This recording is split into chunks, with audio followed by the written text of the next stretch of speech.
Menteri Dalam Negeri Tito Karnavian menegur 10 kepala daerah di Indonesia lantaran belum membayar insentif tenaga kesehatan. Dari 10 kepala daerah yang ditegur tersebut, salah satunya adalah Wali Kota Prabu Muli. Terkait adanya hal tersebut membuat Gubernur Sumatera Selatan Herman Deru pun angkat bicara. Deru mengaku bahwa ia sudah mendengar hal tersebut dan diketahui keterlambatan pembayaran insentif nakes hanya masalah administratif saja dan bukan karena kekurangan uang. Deru berjanji apabila memang nantinya ternyata masalah dari keterlambatan pembayaran insentif tersebut akibatnya kekurangan uang, maka pemerintah Provinsi Sumsel siap untuk membackup-nya.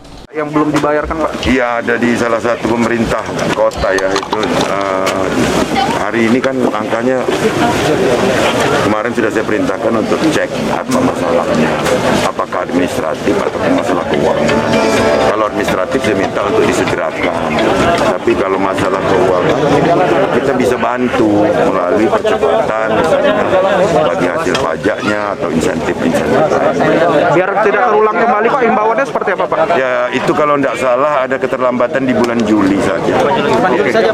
Bukan sebelum-sebelumnya tidak kan. Oke.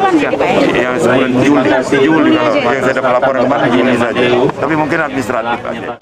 Diketahui 10 kepala daerah kabupaten kota di Indonesia yang dapat teguran Mendagri Tito Karnavian terkait pencairan insentif tenaga kesehatan. 5 wali kota diantaranya yakni Wali Kota Padang, Wali Kota Bandar Lampung, Wali Kota Pontianak, Wali Kota Langsa, dan Wali Kota Prabu Muli. Okta Alfarisi, PAL TV.